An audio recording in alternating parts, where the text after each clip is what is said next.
Mes bons amis, bonsoir. Une petite vidéo pour vous donner quelques nouvelles de la vie de la paroisse. Merci à ceux qui, discrètement mais avec fidélité, écrivent un petit message pour savoir Père, comment allez-vous? On pense bien à vous, on prie pour vous. Un grand merci à vous. Mais cette petite vidéo, voilà, elle se veut une réponse un peu plus large pour l'ensemble de la communauté paroissiale.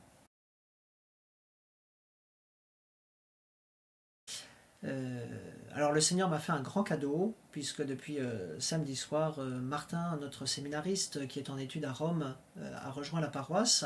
Il suit ses cours par correspondance. Et nous avons organisé notre vie de prière, avec un temps d'oraison et les laudes le matin. La messe en milieu de journée que vous pouvez suivre en direct sur la page Facebook de la paroisse en direct. Et puis en soirée, l'office des vêpres.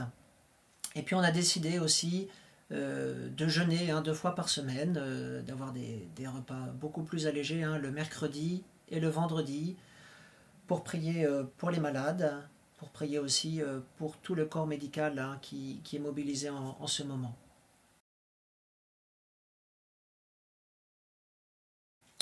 Aujourd'hui, j'ai célébré la messe à l'église Sainte-Claire à 12h15.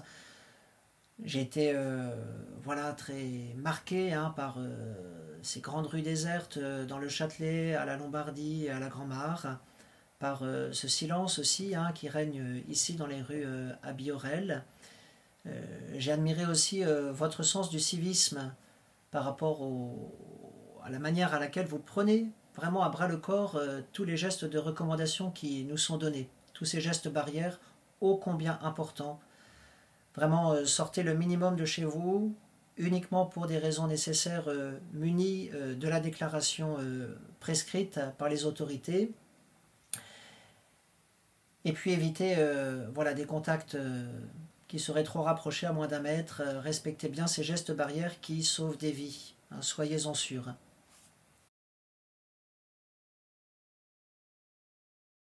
Je voudrais ce soir vous confier 2 intentions de prière. Tout d'abord les malades et les défunts du virus. Voilà, certains malades commencent à avoir des visages ou des noms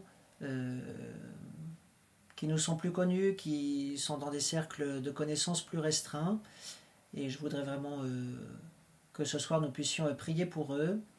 Et puis la deuxième chose, c'est vraiment de porter dans notre prière toutes les équipes médicales qui sont mobilisées contre ce virus.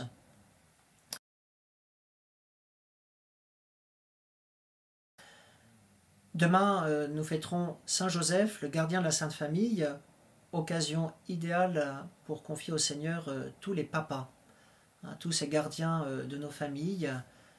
Ce temps de confinement est un temps difficile pour eux, ils se demandent quels moyens nouveaux il leur faut trouver pour continuer cette mission d'être gardiens de leur famille. Et puis prier aussi pour les familles dont le papa n'est pas toujours un gardien. Un papa absent, un papa violent, un papa qui se laisse aller, un papa aussi parfois qui a déjà rejoint la maison du ciel. Demandons vraiment à Saint Joseph de prier plus particulièrement demain pour tous les papas.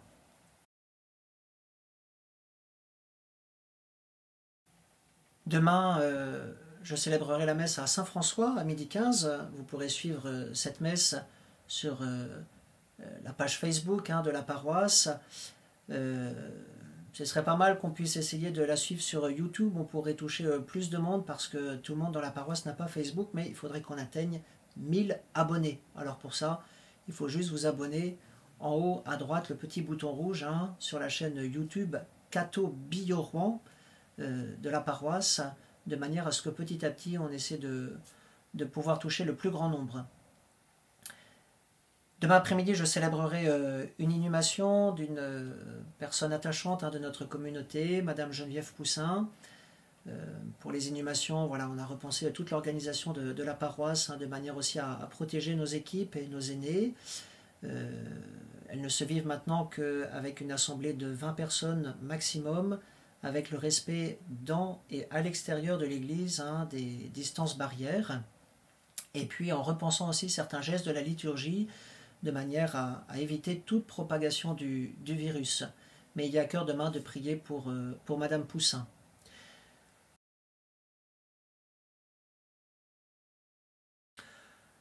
Pour vous demain, je vous propose tout simplement deux petits gestes.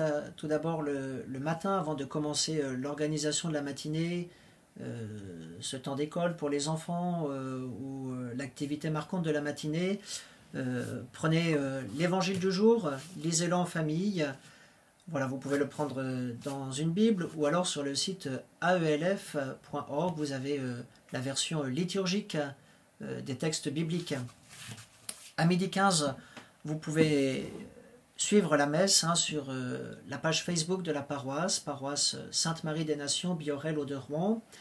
Et puis en fin d'après-midi, quand l'activité de l'après-midi, le temps d'école de l'après-midi est terminé, avant le goûter, la détente et l'heure des bains, eh bien je voudrais peut-être que vous puissiez prier en famille une dizaine de chapelets, en priant demain vraiment pour les malades, pour les soignants et pour tous les papas.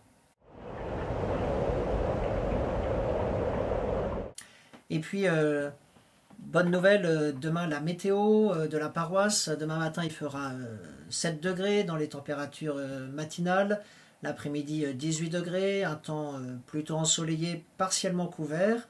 Attention quand même au vent d'est et au taux d'humidité assez élevé qui feront que le ressenti sera encore pas tout à fait printanier, pourrions-nous dire.